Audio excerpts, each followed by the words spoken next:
All right, we're back after my internet took a total dump. Sorry about that, guys. I'm gonna try to piece the videos together though. We'll see. We'll see how good my Welcome back, video Michael. editing school skills are. All right, so you guys were talking about the high and low diving boards at the Edison. That's Yeah. where we left off. Yeah, well, we all like I said, Rob was talking about the Mambo over there, over by where Brian Reagan and the Kennedys lived. But they cut that tree down after somebody got hurt there because after the water level started going down, some people started getting hurt, so they cut it down. But we used to there's like a little lot that had it was a grassy area, and it was the Bakers owned it, so we called it Bakers. And we used to hang out there and Oh and yeah. you know and and get tans and swim and all that stuff. The crazy thing is I think that all of us have floated down from like my parents' house all the way into town, you know, back in the day too. So, Oh yeah. and I'll never forget the one time my Uncle Bill and I, well, we did it and we swam the whole thing. We didn't even have any life jackets or any kind of safety devices, which was probably pretty stupid. But we did that. We stayed at close to shore and stuff like that. But what the thing is it's crazy how fast that water is. But the diving boards, you go down there, you play some volleyball, get a little hot, get up there, jump up and jump in that water and cool down, and you're down there for most of the day, and then you take a couple bucks out and you go across to Ben Franklin's, and you get some gum and stuff like that, Joe or whatever. Dog. Joe Joe Or you Dog. Dog. go to, yeah, Joe Dogs too, man. So there a lot of good memories about the high low boards. All right.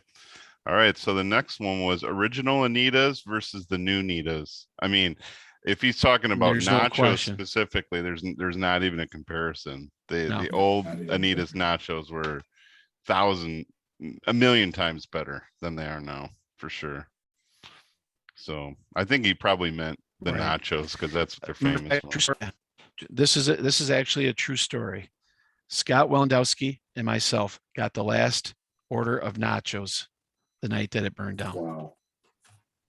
We Well, Scott and I went there, and they said, "Hey, we're just closing out. What do you guys want?" And we ordered a large nacho with everything on it and everything. And they said, "Man, you guys just made enough time. We're just closing down the you know the Kitchen. the cooking kitchen.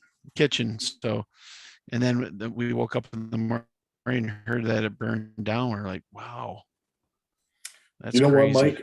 I think if Anita, and so I don't think we're gonna get a sponsorship from Anita's either, but if Anita's would run that place right, they have a great location out on the water, and they just don't use that back patio the way it should be.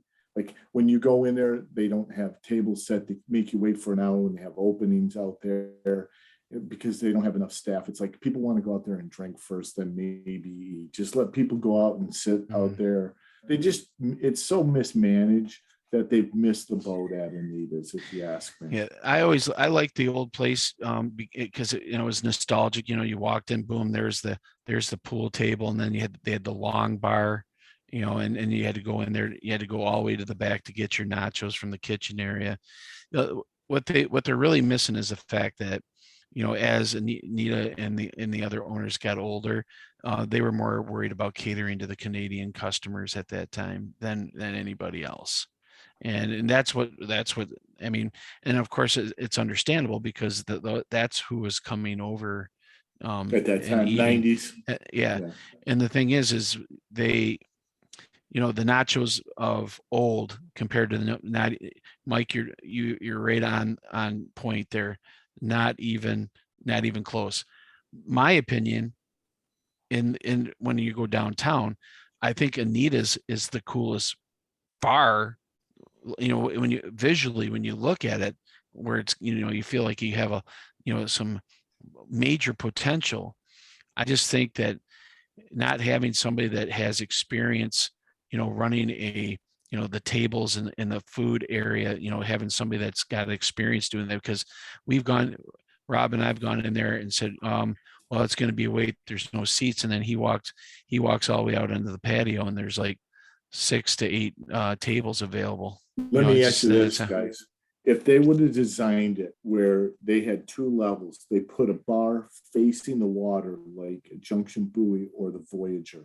So people sitting at the bar overlooking the water. Just below that, they have tables, all glass. That's a little both elevated from the patio, and then the patio is a little bit down, everything looking the water. Dude, they couldn't keep people away. I mean, people would be coming from everywhere talking about Anita's. 2 tables face the water. They don't run the outdoor deck. The bar faces north wall. You're looking at a mirror. They missed the boat. Yeah, no, without question. Yeah, and we already know your story, Mike, but we won't bring that part up. So Yeah. Dude, what's that? Yeah. So, but yeah, it's for just, another time. We'll talk. Yeah, we'll talk about it privately. But hey, but again, if I feel bad for them too, because they have to close, because why? They don't have enough staff. Yeah. Everybody closes early, and that's why, again, those businesses are struggling so Oh much. yeah. And not having the theater open. Yeah, but we're talking about stuff that happened way before COVID. Yeah. So I mean, everybody's struggling. Sure. I'm just saying that when you say new versus old, there'll never be another Anita's. You can call it Anita's, but it's not Anita's. Agreed. Okay. What else we got, Mike? That was it for Sean's topics. Thanks, Sean. Sean, hey, great. Hey, Sean, great topics. Appreciate it, man. Next one was from Lisa Goodell. She has a few as well. Lisa from Hamilton, Ontario. Nice. We got an international listener.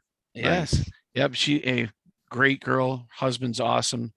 We went on a cruise and we met Lisa and her husband, and we ended up doing a lot of things throughout the cruise, and we had a great time, and we stayed in touch. We always meant to get together again, but she's a big sports nut, and she has some really great questions here. All right, so the first one, this is obviously a hot topic right now, the trucker convoy. What are your thoughts on the trucker convoy? Oh boy. Well, I'm glad that I don't have to go be a semi truck driver right now, because that line was all the way from the Blue Water Bridge. I mean, from one side of the bridge all the way past the Marysville exit. I mean, I would, and the thing is and the problem is Canada is overprotecting, and it's unnecessary. They really don't know how to handle this whole pandemic thing. First of all, it's way overblown. But we're not going to get into the political aspect of things. Did I hear it right that they have to wear masks while they're driving their truck? Is that true? Yes. They have to wear a mask in the truck by themselves. Is that true? Yep. So let me just tell you this, Mike, is the company I work for, we have guys that have to come over. You're not allowed in unless you're double vaccinated. You have to wear masks and you have to wear gloves wherever you go. Okay. But the thing, the funny thing is too, is one of our guys who is, they hired in to be able to drive some of the trucks, because he's vaccinated and everything, but he's not allowed to go into Canada because he got a drunk driving 10 years ago, and he's not allowed into Canada ever again. So, I mean, all these rules and regulations that they have over there are ridiculous. Forget about the taxation too. No, I mean, they overtaxed, overregulated. Oh, well, they're so socialist over there. It's ridiculous. The truckers are finally the voice standing of the up people for themselves. that are standing up. Finally, it's good to see. Like, I'm not going to get political, but Canada, I mean, everybody in Canada knows they're overtaxed, overregulated. I mean, that's no secret.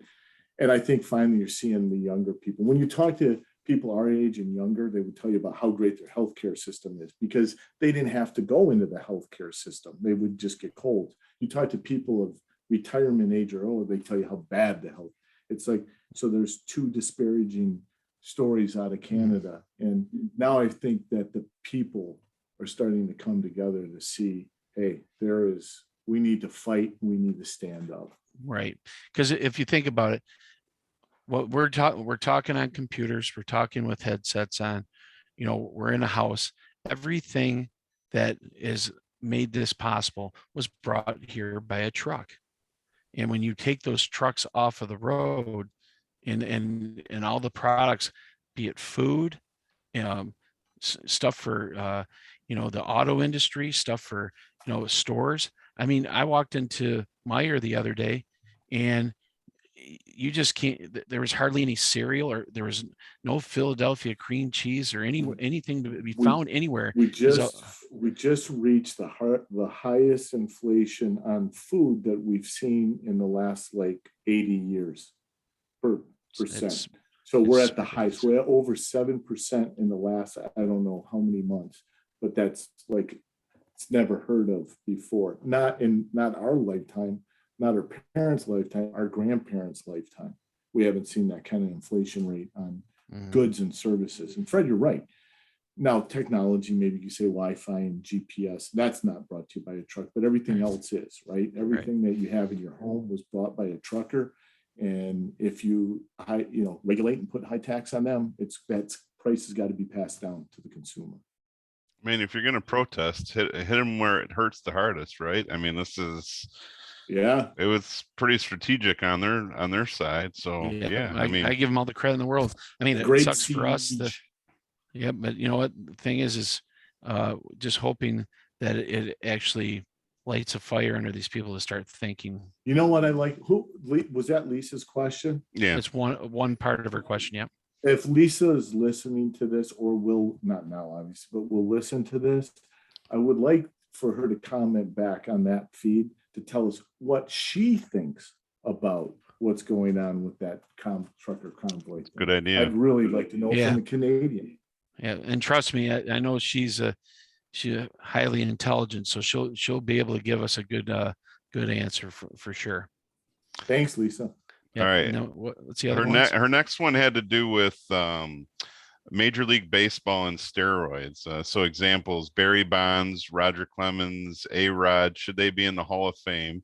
There was also Harvey Slangster had sent a message to us through the Messenger app and asked about Pete Rose. Should he be in the Hall of Fame? So I'm going to lump those 2 points together and get your guys' thoughts on that. Fred, okay, good. You can finish it up.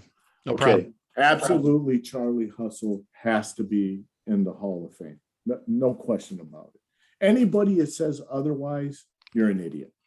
I just tell you that right now. Well, we're idiots too, but they're bigger idiots. You'll be with us. You'll be a part of the idiots. Yeah, be part of our group. And we know what's going to happen upon his death. He will go in right after his death. There'll be an outpouring, a cry for him after his death. They'll feel sorry. They'll put him in after his death. I'm almost positive.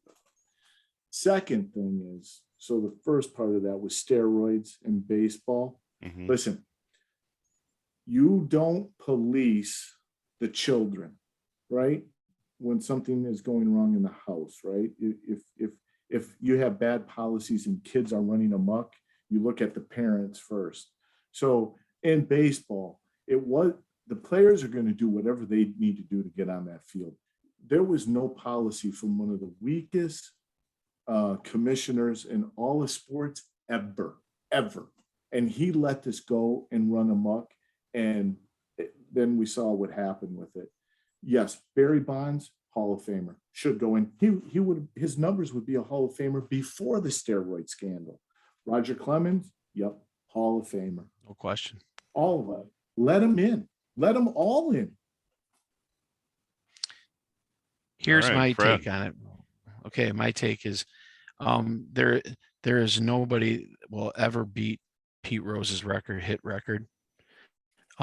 You can't even, every player that's ever played the game that's from my age down to even kids today see that it's Pete Rose has affected the game of baseball in a positive way. Fred, who hurts most by Mike, him not being in the Hall of Fame? Pete Rose or the fans of baseball? Who's being hurt worse by that? Well, that's the thing. I think both of them are being hurt because of the fact that the writers, well, the rule was back in 1919, the Chicago White Sox threw the 1919 World Series. That's with shoeless Joe Jackson and a few other, so a few other players. They've never proved that shoeless Joe Jackson was part of it. He batted 375. 375. He hit the only home run for the White Sox in the series that year. But the man couldn't read. He just signed and did whatever his teammates asked him to do. So he was banned from ever playing sports, play baseball again. So the betting part of things came into play. Here's the thing. Everything that Pete Rose did before he bet on baseball, which was when he was a manager, and we obviously know that he's done it. The thing, but those never are Hall of proved that he Famers. bet against his team. Right. Never proved he ever bet against his but team. betting in general, I mean, Alex Karras Yes, lost a year of football, with the Lions because of it, but he's in the Hall of Fame. Okay, so to me, it's the sports writers, the sports writers of America that said, hey, he's a jerk. He screwed himself. He won't admit it, so we're going to keep him. We're going to keep him out of the league. So I believe that he should be in. I also believe shoeless Joe Jackson could be in. It would screw up the movie Field of Dreams, but okay, that's fine. The guy deserves to be in. That's okay. They'll do a remake of it. Right. They would also screw up eight Men Out, right? That's yes. That movie. Yes. And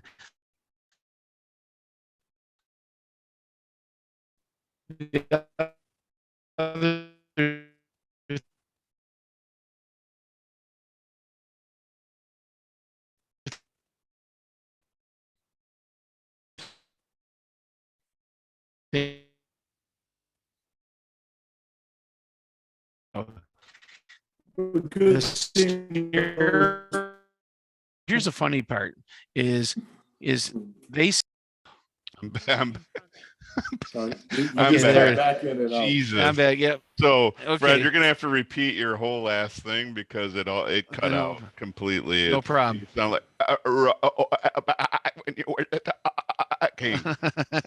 Sorry about that. It's not your fault. It's shitty internet here. Well, sorry. At the beach. So we already know Pete Rose should be in.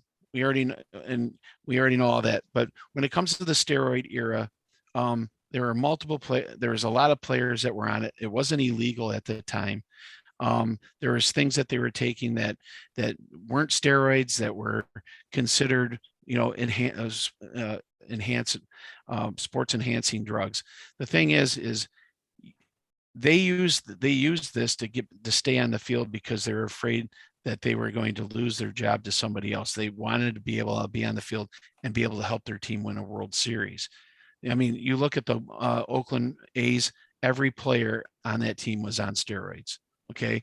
But the fact of the matter is you still have to hit a round ball with a round bat going 90 plus miles per hour, and it's moving 2 to 3 feet. You still have to have some sort of skill to be able to do that.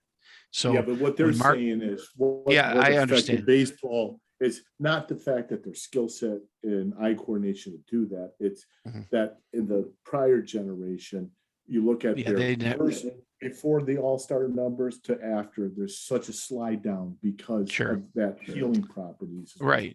So the thing, what I'm saying is okay. Elevated numbers. Right. I know, and we know Barry Bonds was on steroids. I know that Roger Clemens was acquitted of being on steroids, but obviously just because you were, had to go to court over it and to prove yourself innocent, you're still going to be considered guilty.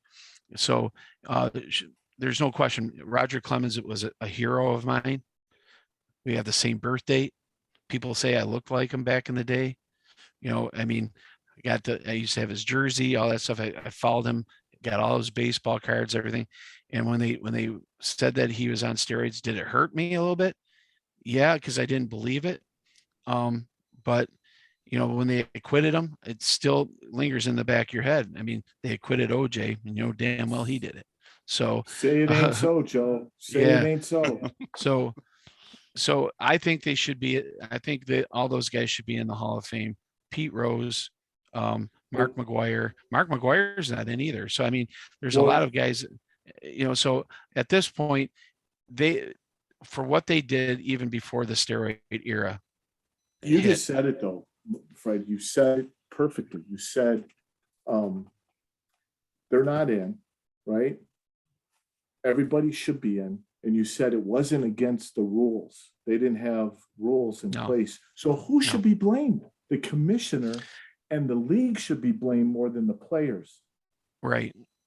Well, I agree. And the thing is back then you had Bart Giamatti, and then you had what was the other guy? Uhlenbach or whatever his name was. I can't remember what his name was. But then, and then they have the guys that they have. Then they had. No, you had the commissioner had special interest in Milwaukee Brewers. Oh, you think? Yeah. Then you brought him in. That's the worst commissioner ever in sports. Yes. Yeah. Selig. Bud Selig. Bud Selig. Yeah. So I mean, you have a special Uberoff. Sorry, Uberoff. That's the guy's name. Yeah, I don't know. Well, the simple fact is this: they did not, they didn't police it right. They didn't. No. They didn't correct it. No policy. And then all of a sudden they come up with a policy, and then they just want all these guys to just after the fact. After the fact. So so if you want, hey, here's my thing: make a wing. A part of Cooperstown, it's called the Steroid Era, and put them in.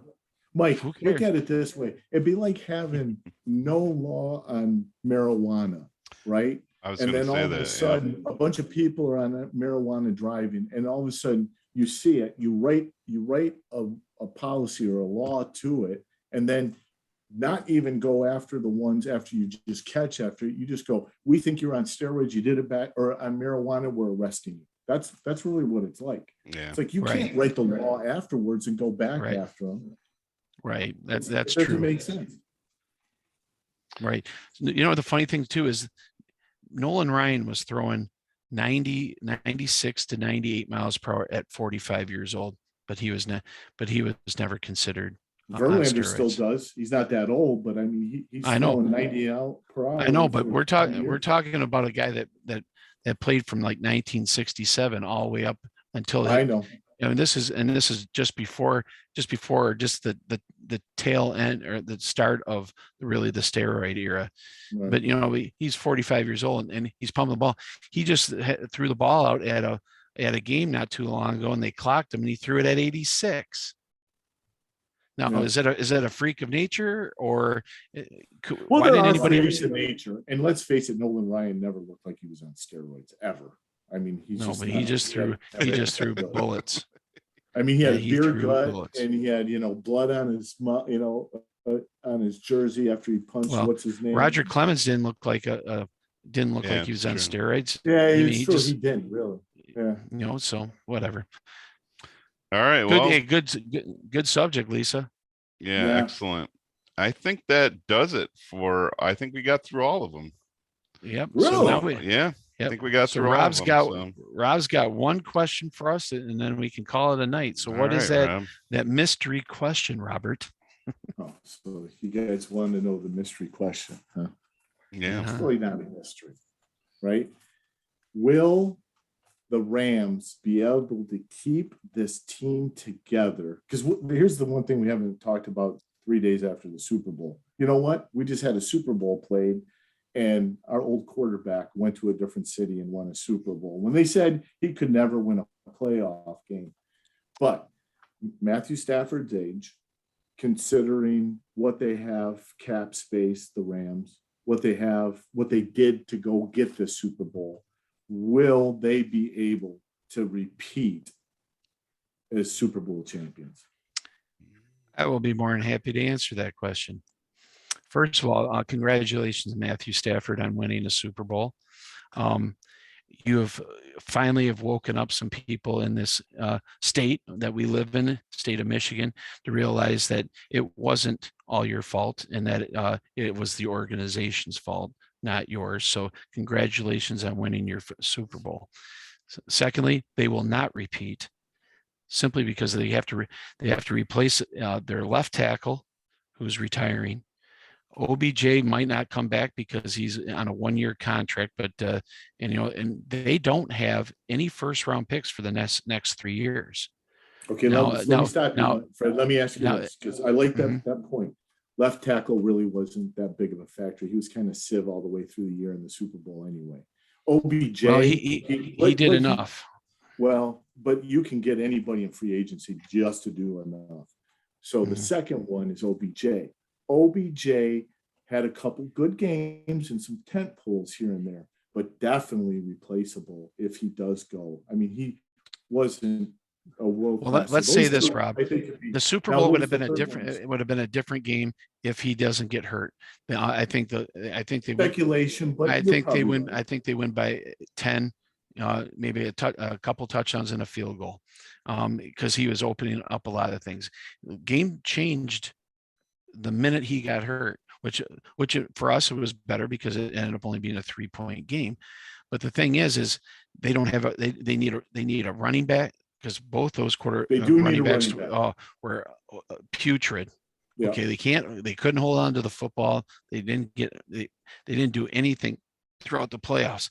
The other thing is just like with Mahomes and all these they're going to figure out Cooper Kupp at some point, and they're going to need another wide receiver.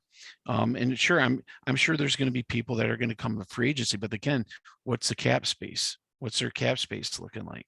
I don't know. I was asking you, do you know? Well, because right now, the odds are that the next year's Super Bowl winner is, they got number 1 is Kansas City, 2 is Buffalo, and 3 is the Rams. Okay, but the thing is they need to strengthen up that offensive line. They need a running back. They're going to need another wide receiver, and you got to remember, Von Miller's on a 1-year contract. Aaron Donald is rumored to be retiring, and Jalen Ramsey was awful. He couldn't cover a table. It was actually held 2 of the plays, and I know he fell down on the one that you said, if you look, would have been a touchdown. Mike, what do you say? I mean, Fred makes great points, because they the hardest thing to do in the NFL is to repeat. That's number 1. That's true. And he brings up some good points. But I mean, the way they play football and the way they could maybe fill a couple of these positions, even though that they're backed up against cap space, and they're backed up against, with, like Fred said, they don't have any picks in the next couple of years. Do you think they can work some magic still and at least get a good run? I don't think so either. I think that I mean, they'll be relevant. They'll be relevant. I mean, they've been relevant for the past few years. They're going to be a good team. They're going to compete. I mean, will they be in the playoffs? For sure. I mean, I think that's a definite.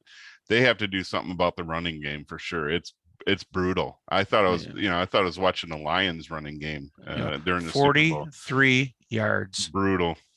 Totally brutal. So let me ask you this, Mike.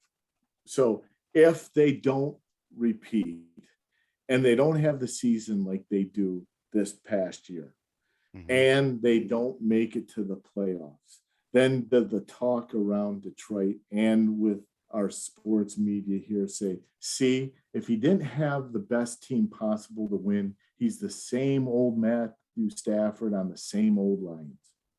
Yeah, but I don't know that were they the best team? They won the Super Bowl. I mean, but were they the best team in the league? I mean, that's debatable. Did they have the best players? The first half, Well, for the first half of the year, guys, they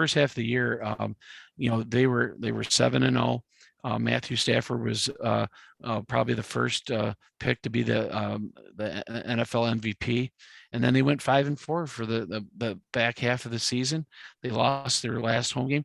The problem is in LA doesn't care about the Rams.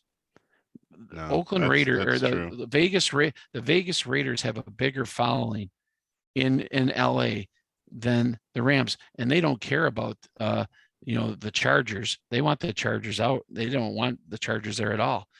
So they have that beautiful big giant stadium. It was $5 billion to build, and it's beautiful. I get that.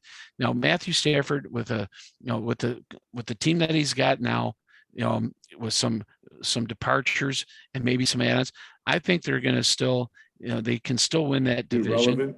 I think they still can win that division because we already know what the Cardinals are. They start out hot and they peter out. And Kyler Murray, there's already talk about him being traded or leaving. He's disgruntled here. Well, first of all, number one, he should never played football. He should have played baseball. So he's not a good quarterback. You know what he could have done really well, Fred? He could be in the remake of Fantasy Island. He could say, "Boss, the plane, right. Short joke, huh? I didn't know you needed a booster.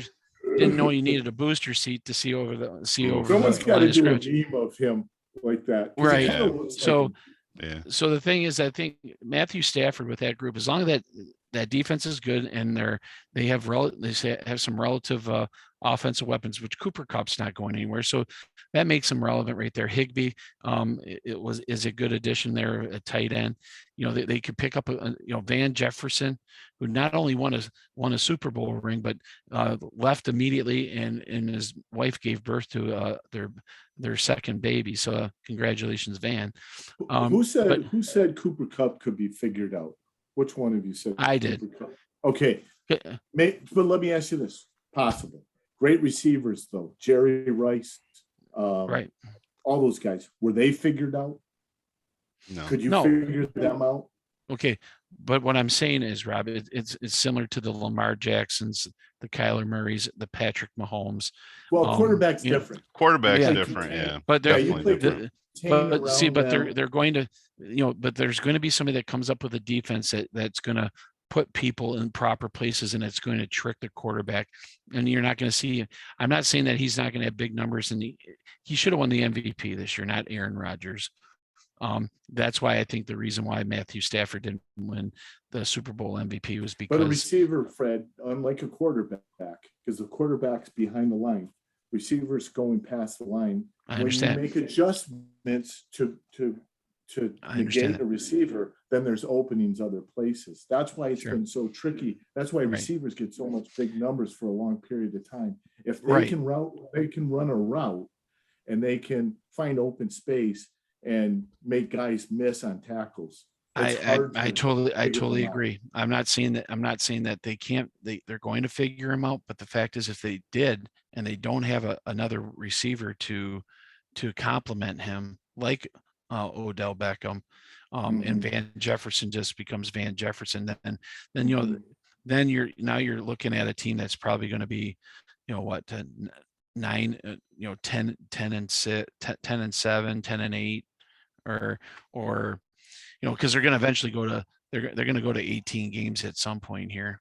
So I think it's not, the point is that it's not sustainable what they did in the Super Bowl. OBJ goes down, and they're double teaming Cooper Kupp, and he's still catching them. I mean, that's just not sustainable. They need another receiver to complement them, and that was always the problem, and it's been the problem in Detroit. They never have. Well, I mean, when we were younger, they did, but of late, they haven't had two good receivers, or even one really good receiver and an okay receiver. You can't play like they did in the second half of the Super Bowl, or even the 3/4 of the Super Bowl without a second receiver. Do you say to the Stafford detractors, like he just did enough to win that Super Bowl and go through the playoffs, or do you say no, he kind of found himself back on a team like the Lions with no running game? Exactly. He had to make it all happen with the pass, which is so hard for a quarterback to do. It's hard for anybody to do. He took him on his back. I mean, he did. I think. Well, here's the thing: we hear coaches talk about pass, quarterbacks in the shotgun and pass all the time. There's no rest. There's always pressure on them. Teams can run the ball 30 times. That gives that quarterback not only physical rest, but mental rest through the game. If you always are asking him to make a play, off his, running the ball and then passing, puts a lot of stress on the quarterback. He's always been in that position. So my question is, if he had a real running game, a Yeah. real running Good game. night. What could he do? Good What could he night. do? Yeah. Right. Yeah. And like I said, that's how, when Tampa brought in Leonard Fournette for Tom Brady, that made a huge difference for him. When, Yeah, right. when Jared Goff was in LA and they had Todd Gurley, that made a huge difference because they had to honor the run game. So if you have a good running game, I don't care who you are, you could be San Francisco when they had Frank Gore and Billy Smith, whoever. I mean, just throw a name out there. Garcia. Or you go down, or you go to Denver and you can throw anybody in the backfield because that offensive line just opened up everything. Oh yeah. Okay. Orlando Orlando Gary, and you had Clinton Portis and all those other guys. Yeah. So if you give Matthew Stafford a legitimate running back, because right now I just heard recently that the Browns might cut Kareem Hunt. Well, if they cut him, nice landing spot would be in LA, because I'll tell you right now, he'll run wild there, and it's just going to open more things up for him. But they still need a wide receiver. Now, that's the reason why I say when Detroit, it looked like, hey, the offensive line's coming around. Their running game was much better this year than it has been in a long time. If they could land 2 wide receivers in the draft, like I said, like a Landon Drake or a George Pickens, and maybe out of Alabama. Yeah. So if it falls, see, because everybody, the Mike Valenti's and the Rico Beards of the world who are completely clueless. They think that they know what they're talking about. They're worried about the Lions picking either 20th or 32nd. Here's the thing, guys. Newsflash: they get 3 picks in the first 2 rounds. 3 of the best top 50 players in the country coming out of the draft. Those 3 players are still not going to change the dynamic of what they're doing. They're still going to be part of a rebuild. But the thing is, it's moving in the proper direction. They have money to spend in free agency. People like Dan Campbell, and they might want to come play for Dan Campbell. But the thing is you also have Brad Holmes, who has been a wizard with picks, because he picked Cooper Kupp. He picked let me Van ask you Jefferson. this, Mike. So Fred makes some really good points here, but and this ties back to one of our first or second episodes where we talked about the culture or the player. So you can have, how many times have we seen bad teams, Cleveland Browns, Detroit Lions, Bengals in the past, Colts, like always get number 1 picks, get top 3 or 2 or 3 picks, and never be able to develop those players. So again, for me, the story on Brad Holmes was he wasn't really running the show in Rams. There was a lot of other people helping him out, kind of maybe what's happening here with Spielman. So we'll see what he can do. For me, it's not about how many picks they get, where they are, and how good they are. It's how they transition that talent from college into the pro, which Detroit has been one of the worst organizations to do that, other than a few handful of players. But taking a guy who has raw talent and maybe not that storied of a pick and developing that person, that's what Dungy used to do in Tampa. All those guys he picked that are now in the Hall of Fame that helped them win the Super Bowl, people were saying, who are these guys? Who'd pick Derek Brooks, small, slow linebacker out of Florida State? Who'd pick a barber that wasn't named Tiki? Who would pick a guy who was a baseball player at Stanford, Lynch, and became one of the best safeties in the NFL? These were all unheard picks. And he made them because of his culture and how he developed players. And I think that's what the Lions really have to understand, because they don't develop players that well in the past. Now let's see what this new regime can do. Sewell, we'll see how they develop him, see how they develop DeAndre Swift. And then once they get Brown, let's see what they can do. Brown would be a perfect example. Wasn't a big star coming out of college, wasn't a big name, wasn't going to be someone that's going to be a number 1 or a number 2. They kind of found a gem. Let's see what they can do and develop him. Yeah, I think, I want to answer your question that you asked. If they tank next year, do you take that away from Stafford and it's because he has the best team? I'll ask this question: how many quarterbacks would have been successful given OBJ going down? They're doubling Cooper Kupp and they get 43 yards rushing. Name two other quarterbacks that could have done what Stafford did. I'd say Stafford Brady did. and Rodgers, maybe. Well, maybe, but I'll tell you what, Maybe. who had the most experience at that level was him, Matthew Stafford. Yeah. The reason the Lions won when they did win was all him. I'm the complete opposite of these meatheads that are on the 97-1 saying that, oh, he couldn't, it was all his fault. I say if he wasn't there, they win 0 games. That's how critical he was to that team. And that's why in this Super Bowl, he was able to do what he did, because he did it for 12 years at Detroit. I mean, I was just going to say that, Mike. I was going to say what the experiences that he had in Detroit, not having anybody and having to do it on his own. He felt completely comfortable doing what he was doing because of the fact that he's been there before, and he took care of business. He went right down the field, scored, and found Kupp in the corner of the end zone. Hey, beautiful. And all these guys are saying, "Oh, you're a loser if you're rooting for Stafford to win." We wanted Stanford to win because we want you stupid idiots like Mike Faleni to realize that it's the organization, not a quarterback. We shouldn't be blaming quarterbacks. We shouldn't be blaming point guards. We shouldn't be blaming goaltenders. We shouldn't be blaming starting pitchers. It's a team sport. It's the team sport, and you can't make chicken salad out of chicken shit. And that's what the Lions organizations, they've been loyal to players that they shouldn't have been. They passed on people that they should have taken.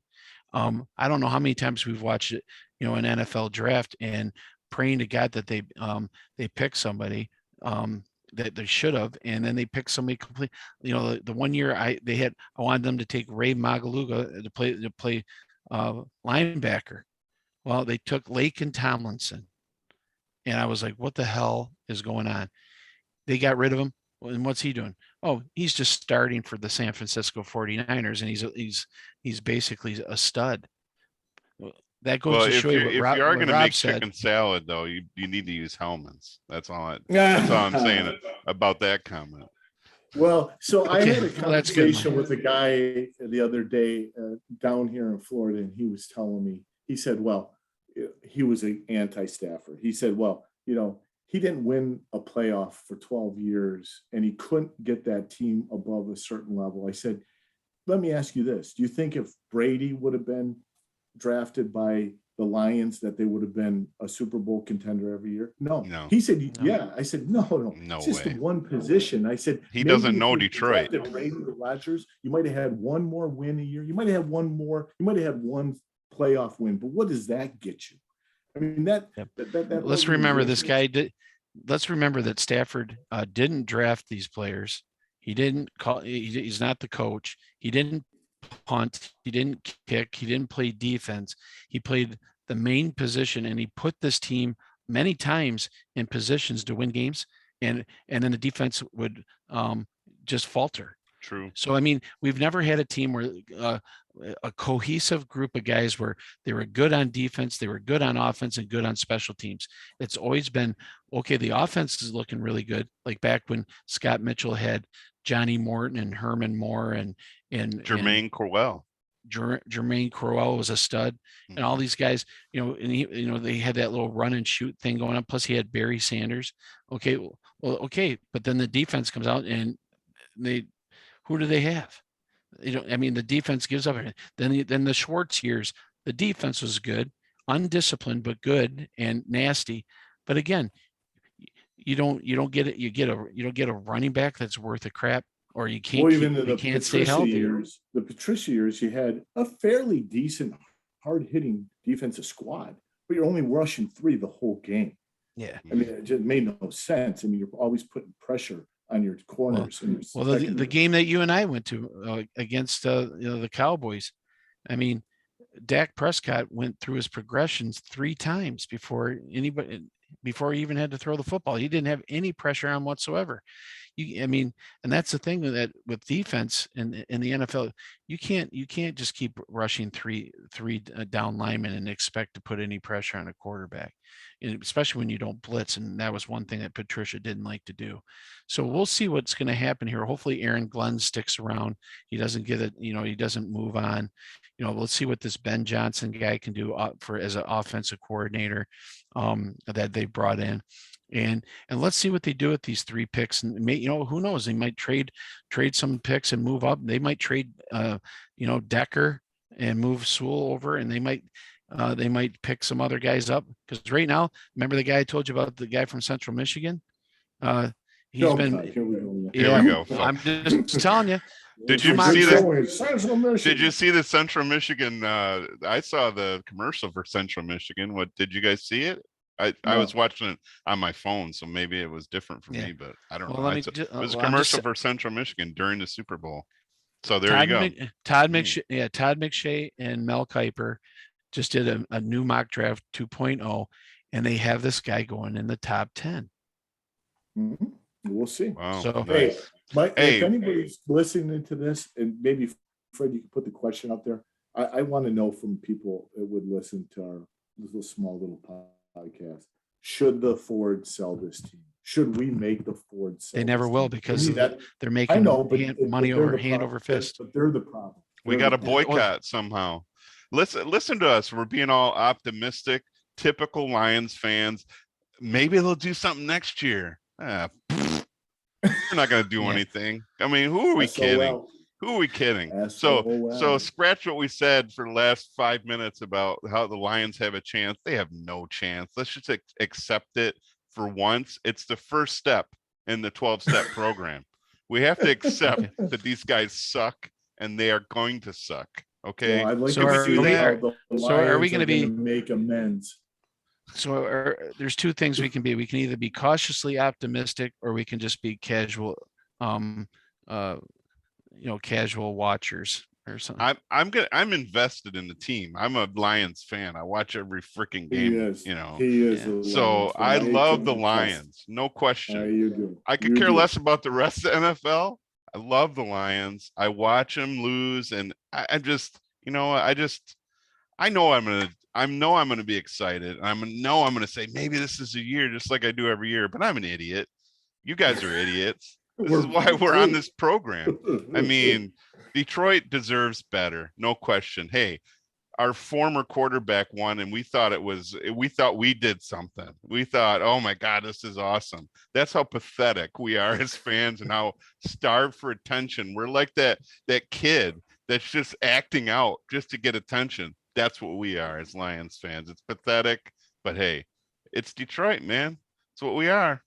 Nothing stops Detroit except every other NFL team. But so I think we should probably wrap it up, guys. This is going to be a long episode. People fall asleep like 10 minutes into it, maybe. I don't know. Well, there was technical difficulties. Yeah, that's my fault. Actually, it's the La Quinta and San Antonio's fault. Don't stay at La Quinta. They're not going to sponsor us either, as Rob would say. Yeah. So, I hate to see Mike's Yelp review. Oh yeah, it's not going to be not going to be pretty. Yeah, I might go on TripAdvisor. I mean, what is this, dinosaur age here? Right. Anyway, all right, guys. I think we should wrap it up. Great seeing everybody. Again, thanks for watching. Click and give us your comments down at the bottom of the channel here. Also jump on Facebook and hook us up with some additional questions. We really enjoyed them today. Again, great episode. Thanks to Michael and Kristen and Jane and Nancy and Sean and Lisa. Hey, thank you for doing that. I'm glad that we could answer those questions for you. Nancy will still answer some of those other ones that you gave in another episode. But hey, really appreciate it, guys, and we'll see you soon. Oh, wait. One more thing I'll add. Oh, no. I have a $25 gift card. So whoever puts in a question for our next episode, and we pick that as the question to answer, we'll pick one out of anybody that throws out a question. they'll get a $25 gift card. to Nice. River crab, nice. Way to go, Rob. I like this. Maybe we get the river Yeah. crab to sponsor us. That'd be awesome. Oh, we get Anyway. to drink there all the time. Hey, That'd be guy can awesome. dream, right? Guy Right. can dream. All right, guys, Yes. onward and upward. Take it easy. Bye, Yep. everyone. Bye, everyone.